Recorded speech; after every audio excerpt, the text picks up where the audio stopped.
Matrieks, welkom by Evolusie in huidige tye. So mense, evolusie vind steeds daagliks plaas. Dis maar net moeilik om dit direk waar te neem omdat dit baie stadig en oor baie generasies gebeur. So nou, organismes wat vinnig voortplant, soos jou bakterieë en jou virusse, kan ons makliker evolusie bestudeer.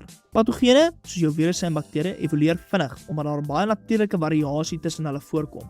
En omdat mutasies die meeste voorkom in organismes wat vinnig voortplant. So, omdat hulle vinnig voortplant, produseer hulle baie generasies baie vinnig. Want evolusie vind plaas oor generasies. Dit gaan oor generasies wat die gene oordra. Virusse en bakterieë skep baie vinnig generasies, so ons kan maklik daai geenveranderinge en goed sien. Maar mense, ons kyk na die evolusie van antibiotika weerstand in bakterieë. So mense, hierdie is in ons huidige tye nogal 'n krisis, antibiotika weerstand.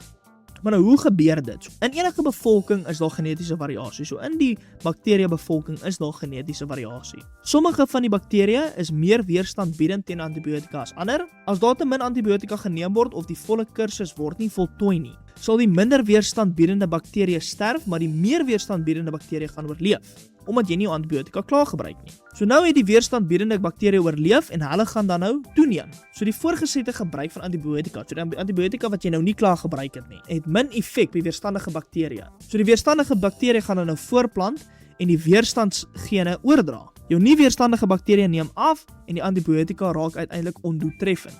So die antibiotika is jou selektiewe druk en hierso vind natuurlike seleksie nog steeds plaas. So daarso kan jy sien nou in die oorspronklike bevolking het jy dan 'n bakterieë wat lae antibiotika weerstand het, jy het van hulle wat gemiddelde antibiotika weerstand het en dan jy wat hoë antibiotika weerstand het. So nou is jy siek. Nou drink jy jou antibiotika, maar jy voel nou na dag 5 beter. Jy het nog 2 pille oor, maar jy voel nou beter. So al wat nou oorleef het is die hoë antibiotika weerstandige bakterieë. Nou gaan daai hoë antibiotika weerstandige bakterieë voortplant en meer wees in die volgende generasie.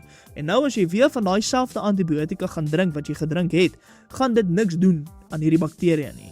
In Mei Junie 2025, toe gee hulle vir jou daarso, die malaria parasiet word deur muskiete na mense se bloed oorgedra. Mense wat in malaria besette gebiede woon, neem anti-malaria middels om infeksie te voorkom.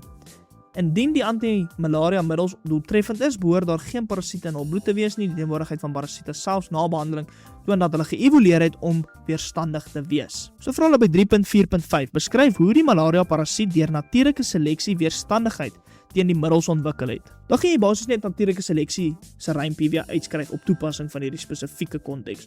So jy sê, daar was variasie in die malaria parasiet bevolking. Sommige parasiete was weerstandbiedend teen die anti-malaria middel en ander was nie. Toe die parasiete aan die anti-malaria middel blootgestel was, het die wat nie middelweerstandig was nie, uitgesterf of doodgegaan. En die wat middelweerstandig was, het oorleef en voortgeplant. Die alleel vir middelweerstandigheid is dan nou aan die nageslag oorgedra. Die volgende generasie het 'n groter verhouding parasiete met middelweerstandigheid gehad. So jy skryf eintlik maar net weer eens natuurlike seleksie uit. Okay, so in November 2022, toe vra hulle daar baie van dieselfde tipe gevalle studie, vra vir jou pasiënte met die MI virus word met antiretrovirale medisyne behandel. Indien hulle behandeling mis, kan die kanse verhoog word dat die virus weerstand teen die medisyne ontwikkel. So nou vra hulle vir jou daar by 3.6.4 beskryf die evolusie van weerstand teen antiretrovirale medisyne in die MI virus. En dan skryf jy weer eens eintlik maar net die natuurlike seleksie rympie uit. Nou daar is variasie in die weerstand van die MI virus teen antiretrovirale middels. Sommige virusse is weerstandig teen die middels, ander is nie weerstandig nie.